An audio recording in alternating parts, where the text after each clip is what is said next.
All right, guys, so today we are going to lecture first about the properties of water. Properties of water would be your main topic. Your key concept will go into where the central question is. So water's unique properties allow life on Earth to exist as it is. And that will be our focus today, so that's what we'll be going over. All right, guys, where it says life depends on hydrogen bonds in water, that should be placed in the skinny column of your Cornell notes. It's a heading. It's a main idea that goes to the left. All right, so we're looking at polarity. Polarity means that there is a differentiation in charges. So as you see there are slightly charged regions for this water molecule. We see that the hydrogens have a partially positive charge, and we see that the oxygen has a partial negative charge. There's a great affinity for those positive charges to be attracted towards oxygen. Nonpolar molecules don't have charged regions. Okay, so if they are sharing, say that it's a covalent bond that is bonding between two nonpolar items, then it's probably going to be an equivalent amount of sharing going on. If you have many water molecules, then you're going to have a lot of hydrogen bonding because that's the kind of bonds that form between water molecules. So the positive hydrogen with the negative oxygen on several different water molecules would be how they would bond together. All right, so again, we talk about hydrogen bonds. Those are the bonds that form between different water molecules, and there are three important properties. Now, these aren't the only properties that water has. We're going to learn about a few more, but the fact that it has high specific heat means that water can absorb a lot of heat, can absorb large amounts of heat, kind of like the Atlantic Ocean that we have nearby, and this large amount of heat allows for the moderation of temperature in various climates. You know, for example, in San Diego, the reason why they say that San Diego has the best weather in the country is because it's right around 70 degrees, 60 at night, something like that. And that's because the Pacific Ocean moderates and helps moderates that temperature with that large body of water. Same thing here. Our temperature doesn't vary very much from night to day, for the most part, because of the Atlantic Ocean's ability to retain all that heat and releasing that heat at night. We know that cohesion means that two molecules that are the same are going to bind together, attract together, and adhesion is when molecules that are different.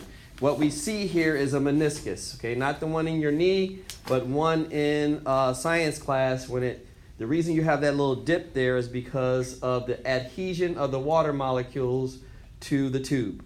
Okay, so that is an example of adhesion that you see here in this illustration in these pictures. Okay, we've already differentiated between the different types of solutions previous lectures, but we know that anything that is of the same, when you put it in there and the solvent breaks it down, breaks the solute down and you can't distinguish it, that is a homogeneous mixture. We know that if it is a heterogeneous mixture, then you can separate the contents. So water is the universal solvent. Anything that is polar, water will be able to break it down.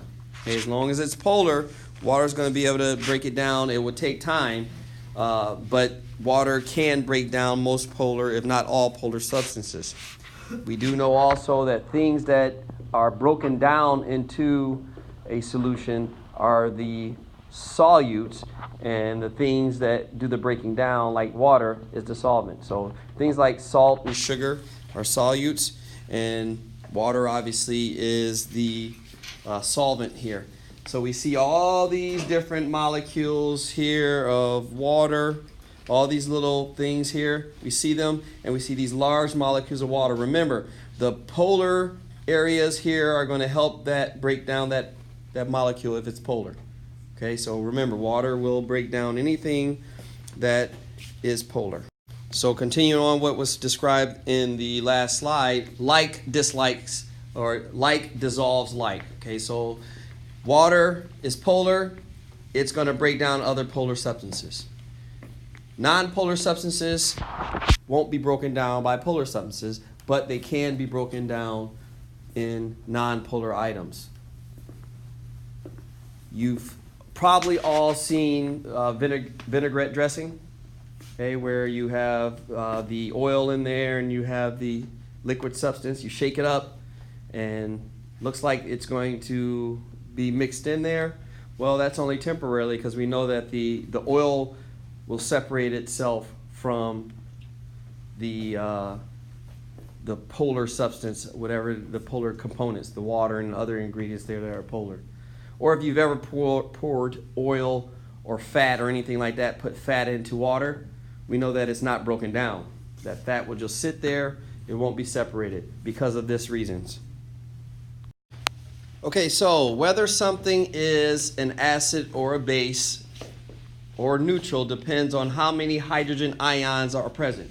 That's why we see here that the coloration will go from yellow all the way to red to represent a large magnitude of hydrogen ions. Those are also hydrogen protons. A proton is an ion, okay? It has a charge, it's positive.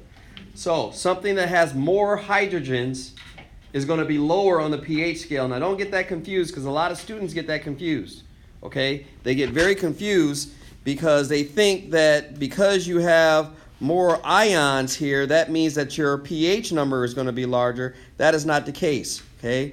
Your pH number is going to be smaller even though you have more hydrogen ion concentration. That makes it acidic.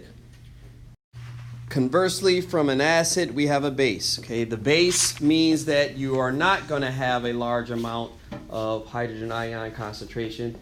Look at the comparison that we see here in our description, our diagram. So we go from the yellow, which we'll see is basic neutral in the next slide, and we go all the way to where we have lower concentration. So again, students get confused because they'll say, oh, okay, well, there's a low concentration of hydrogen ions, so that must mean there must be a low number. It's not the case, okay? Low hydrogen ion concentration, and actually you have more hydroxide or OH negatives there. That's going to make this a higher pH number. pH stands for the power of hydrogen. You might want to write that down.